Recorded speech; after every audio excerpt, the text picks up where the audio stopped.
Fue un hit de los 90 y permitió llevar al cine a los hogares. Hablamos de los videocassettes, que entraron en desuso desde que la tecnología convirtió lo analógico en digital. Hoy, en Los Coleccionistas, vamos a conocer a alguien que tiene más de 3.000 videocassettes. Los tiene en su casa. A los argentinos nos cuesta mucho desprendernos de las cosas viejas. ¿Por qué? Lo sabrán los psicólogos. Pero algunos lograron que esas cosas viejas se transformen en hermosas colecciones.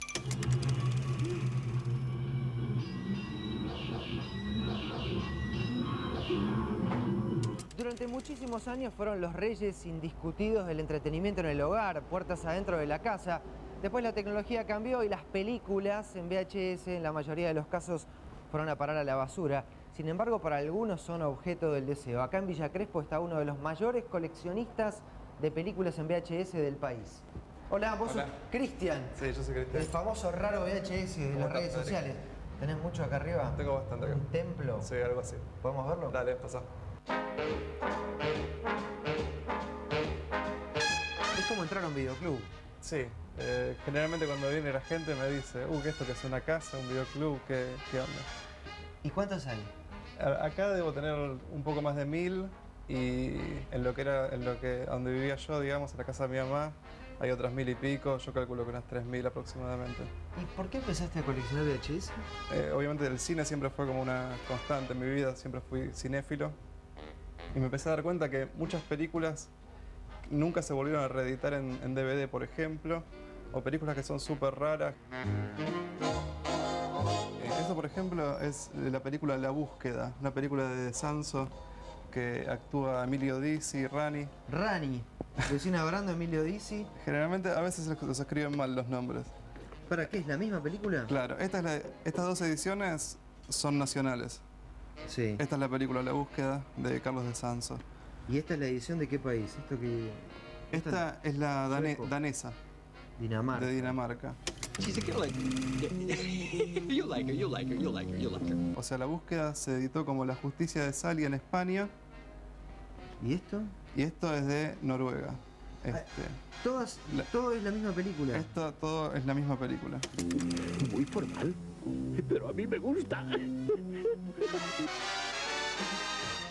Sí, esto no podía faltar, Isabel Sarli. Isabel Sarli. Esta debe haber un montón, ¿no? No, pero esto es japonés. En Japón no sé por qué la llamaban Isabelita Sarli. Mira esto. A Isabel Sarli. Esto es en Estados Unidos. Están en castellano porque son ediciones que se hacían para el mercado latinoamericano. Y El último amor en Tierra del Fuego. La vida descocada, todo esto salió en Estados Unidos para el mercado latino. ¿Cuál es tu pieza más querida? Esta primera edición de La Guerra de las Galaxias es un clásico de todo videoclub que tiene la particularidad de que, gracias a los retoques de George Lucas, esta copia hoy en día es difícil de conseguir porque no tiene ninguno de los retoques digitales. Es como se vio en el cine. En el cine.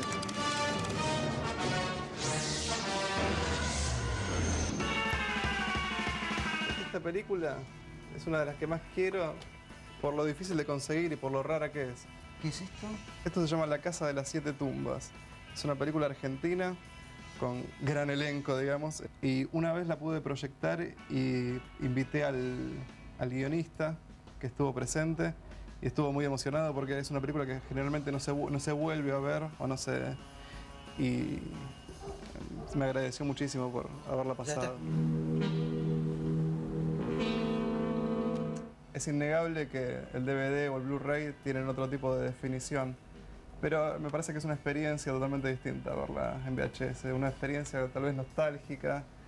La película tiene otro grano, que en cierto punto también se relaciona con el grano del fílmico. Cristian, gracias por recibirme en tu templo, Muchas gracias en tu a vos. Videoclub privado. Gracias.